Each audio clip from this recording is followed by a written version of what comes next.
Mi historia comienza en el suelo. Estas charlas tratan sobre los primeros pasos en cualquiera de sus formas, y la verdad es que mi vida está llena de primeros pasos. Soy profesor de interpretación. Mis alumnos dan todos los días esos primeros pasos. Pero cuando uno quiere dar un primer paso, lo primero que tiene que hacer es levantarse. Por eso mi historia empieza en el suelo del baño de mujeres de un salón de juegos en el barrio de Moratalaz, en Madrid. Yo estoy en el suelo, atado de pies y manos con bridas.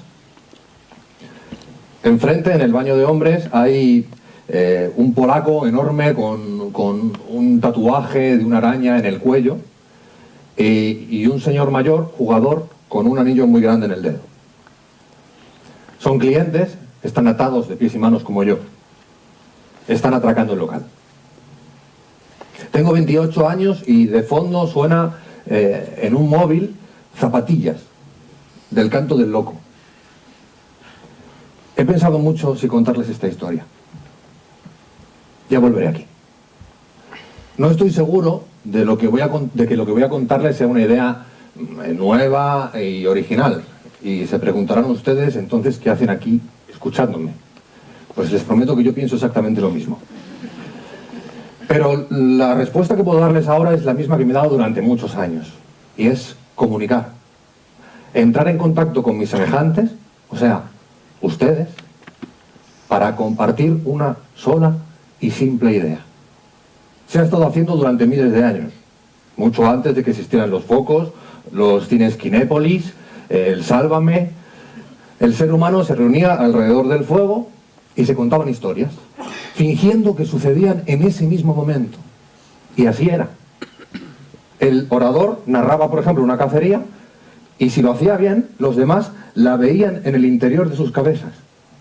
Un gran amigo mío dice que el teatro sucede en el interior de las cabezas del espectador, que el escenario es solo un estímulo. El teatro existe desde el principio de los tiempos. La narración de la cacería ya podría ser considerada teatro. Y en un principio fue el brujo o el chamán. Los chamanes de los indios navajos salen todas las mañanas al amanecer y corren por el prado nombrando cada cosa que ven a su alrededor. Lo hacen porque creen que si el brujo no sale todas las mañanas nombrando todas las cosas que ve a su alrededor, las cosas dejarán de existir. Así que ya saben que si ustedes están hoy aquí es porque un viejo chamán navajo sabe sus nombres. Las cosas no existen hasta que no se las nombra. ¿Acaso el teatro sea una forma de nombrar una y otra vez las mismas cosas para que puedan seguir existiendo? Cosas como el amor, como la muerte, el dolor. Pero decía que el brujo es probablemente el primer actor. Canta y baila para atraer la lluvia o la caza. Prepara pociones para curar el cuerpo y el espíritu. Porque es probable que hace mucho tiempo fueran la misma cosa. Cura. Imaginemos lo que debería ser para nuestros antepasados que un cuerpo, de repente, dejara de moverse. Y ya no mirara, no riera, no saltara. Sencillamente se quedara quieto y empezara a pudrirse. La muerte era un misterio confuso y terrible. Pero el ser humano empieza a preguntarse cosas. Ya tiene palabras para hacerlo. ¿Qué es la muerte? ¿Quién soy? ¿Qué soy? ¿Por qué soy? ¿Por qué lloro? ¿Qué es llorar? Sobrevivir es una suerte diaria. Y el mundo se nos presenta poderoso y terrible. Un volcán, un desprendimiento, inundaciones, sequía, ausencia de caza. Da miedo. Y todo lo que da miedo se vence con el conocimiento. Así nacen la filosofía, las matemáticas, la política, la física. Es nuestro intento desesperado por controlar el azar y el caos. y el teatro. El nacimiento del teatro nace prácticamente al mismo tiempo que el de la democracia. El ser humano empieza a reflexionar sobre el ser humano. Y hoy, casi 3000 años después, seguimos preguntándonos las mismas cosas. Cuando empecé a enseñar teatro, no pretendía nada más que mis alumnos fueran estupendos actores y actrices. Temía, sobre todas las cosas, no ser capaz de prepararles para el mundo profesional. Quería que el talento que portaban no fuera obstaculizado por su formación, sino que esa formación les hiciera volar y alcanzar cuantas metas se propusieran. Descubrí dos cosas. La primera es que el talento es una chorrada de proporciones bíblicas. Que si bien debe de existir, no lo pongo en duda, no creo que haya nadie con la capacidad para detectarlo. Todos aquellos que se vanaglorian de haber descubierto grandes estrellas lo hacen por intentar atrapar una migaja del talento de verdad. Nadie puede saber lo que hay dentro de otro ser humano y todavía no ha sido revelado. Sin embargo, hacemos negocio con ello, imaginamos lo que debe tener una estrella, nos planteamos mística, leyenda. Parece que queremos ignorar la verdad, que el trabajo, la inteligencia, la sensibilidad, la valentía, el tesón, son cualidades medibles y mejorables. He visto multitud de chavales y chavalas por las que nadie hubiera dado un duro convertirse en artistas de primer nivel. La historia está llena de sonrojantes: tú no vales, tú no tienes eso, tú no tienes, por ejemplo, presencia escénica y eso no se aprende. Todo se puede aprender.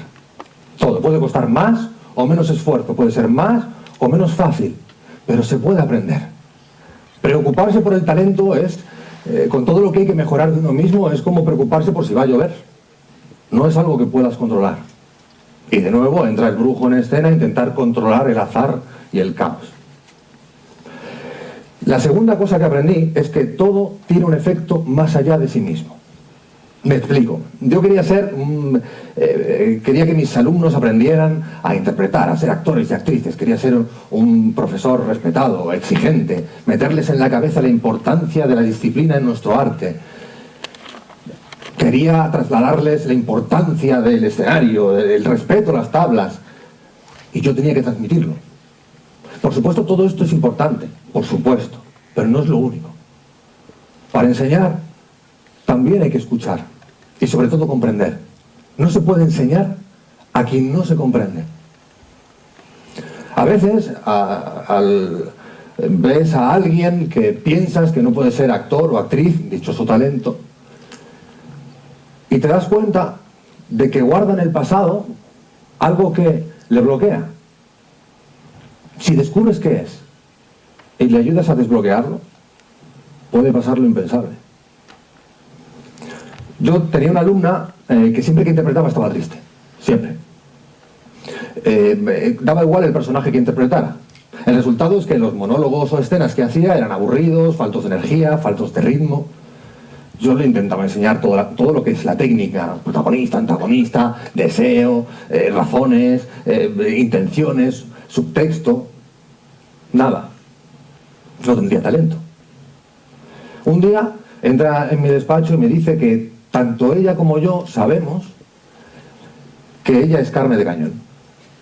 Que no pasaba nada, que lo tenía asumido, pero que su madre había muerto, su padre estaba en la cárcel, ella era pobre, la mayor parte de sus novios la maltrató. Estaba condenada al fracaso y a la infelicidad. Esta chica no se le caían los personajes o no actuaba bien porque no tuviera talento o porque no fuera mala actriz. No le salían porque estaba triste. Porque estaba triste y no confiaba en sí misma.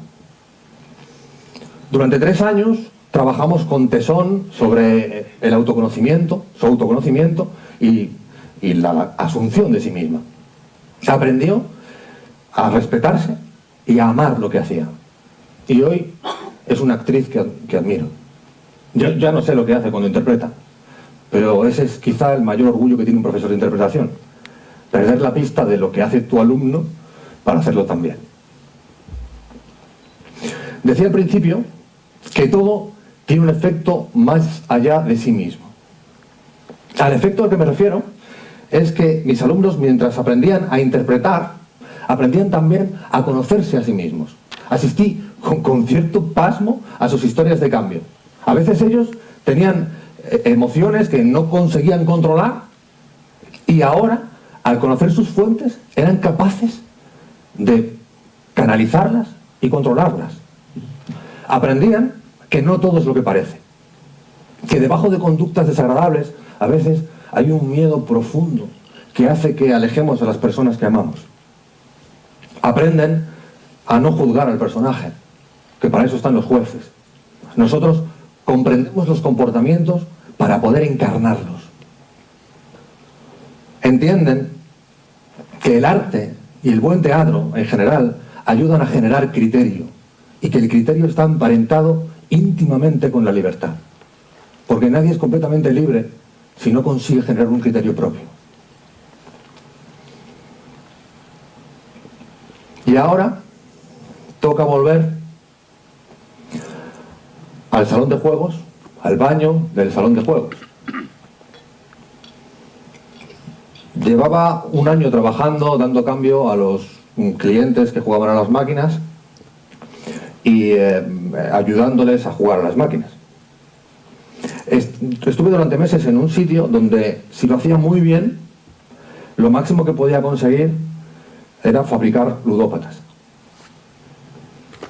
Tardé años en librarme de esa culpa y en liberarme de esas caras que dejé atrás y que seguían jugando cuando me marché. Una de las que no se me olvida es la cara de aquel polaco enorme que me daba muchísimo miedo, con el tatuaje en forma de araña en el cuello. Me daba muchísimo miedo porque cada vez que me pedía cambio lo hacía con muchísimo desdén, con mucha violencia. Además era enorme, con unos músculos enormes, mal encarado, mucho miedo. Estaba allí cuando entraron los tres atracadores. Estaba el polaco, el señor del anillo, mi compañero y yo. El sonido del arma al cargarse es algo que no se me va a olvidar nunca. No sé si lo han escuchado alguna vez. Al cliente mayor y al polaco los metieron en el baño de hombres y a mí en el de mujeres. Y mi compañero se lo llevaron para que les abriera la caja fuerte y las máquinas tragaperras. Lo único que yo no quería que sonara, lo que más temía que sonara, era un disparo de repente. La muerte es tan cabrona que incluso te quita el derecho de cagarte en ella una vez muerto. Sencillamente, negro. Se va. En aquel suelo pensé, como se podrán imaginar, en un montón de cosas. Pensé en mi mujer, pensé en que no creía en Dios y que aquel episodio era una manera de constatarlo. Pensé en el teatro. Pensé en qué estaba haciendo yo allí. Pensé en cuánta culpa era capaz de esquivar antes de hacer algo bueno con ella. Y estaba en todas esas cuando de repente oí al polaco llorar, como un niño. Un tío grande como una montaña lloraba como si se fuera a deshacer. He pensado mucho en si contarles esto porque no estoy seguro de que este sea mi primer paso. Tengo la sensación de que todos los pasos que da una persona a lo largo de su vida son en realidad un primer paso muy grande. Pero siempre que pienso en por qué soy profesor, me viene ese día, de una manera o de otra. Y me viene la cara de aquel polaco. Pienso que me daba tanto miedo, porque él tenía tanto, que tenía que darlo. Y que al dar miedo a otro, se sentía fuerte y por tanto, sin miedo. A veces pienso que vamos por la vida muertos de miedo los unos de los otros. Y que ponemos todo nuestro empeño en fingir que no lo tenemos. Vivimos en un mundo rápido, raro, con muchedumbres enfadadas y enfrentadas. Un mundo donde parar y reflexionar da pánico. Las emociones corren despavoridas y pasan desde la tristeza al miedo, del miedo al enfado, del enfado a la ira, de la ira a la violencia. Y creo, sinceramente, que no debemos dejar que nos roben nuestras propias emociones. No debemos dejar que nos hagan dejar de creer en un futuro que no nos haga más desdichados y sí más felices. Si no asumimos la verdad que duele y que hay dentro de nosotros, y huimos del dolor de esa verdad para refugiarnos en la mentira, sencillamente porque pensamos que es lo único que nos puede mantener en pie, si dejamos que nos roben nuestras emociones, ignorando las nuestras, las reales, sencillamente porque es más fácil estar enfadado que triste, entonces dejamos de dar pasos hacia nuestra propia felicidad. Vamos por el mundo con las cabezas cargadas, como armas. Vivimos con ellas cargadas.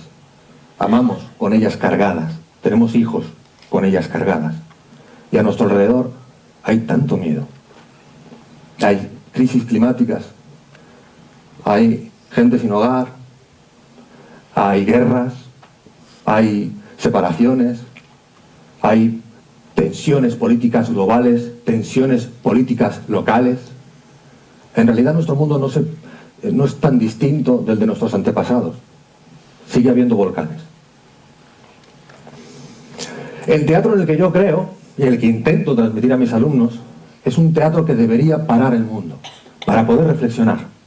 Colocar un espejo delante del espectador, un espejo que le haga mirarse a sí mismo y a los demás.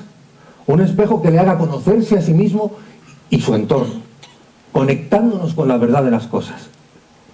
El teatro debería sacar el miedo de cada uno de nosotros para ponerlo en común y así exorcizarlo, comunicándonos, estableciendo un diálogo que nos haga más valientes, más sensibles, más sabios, más inteligentes. En definitiva, mejores seres humanos. Muchas gracias.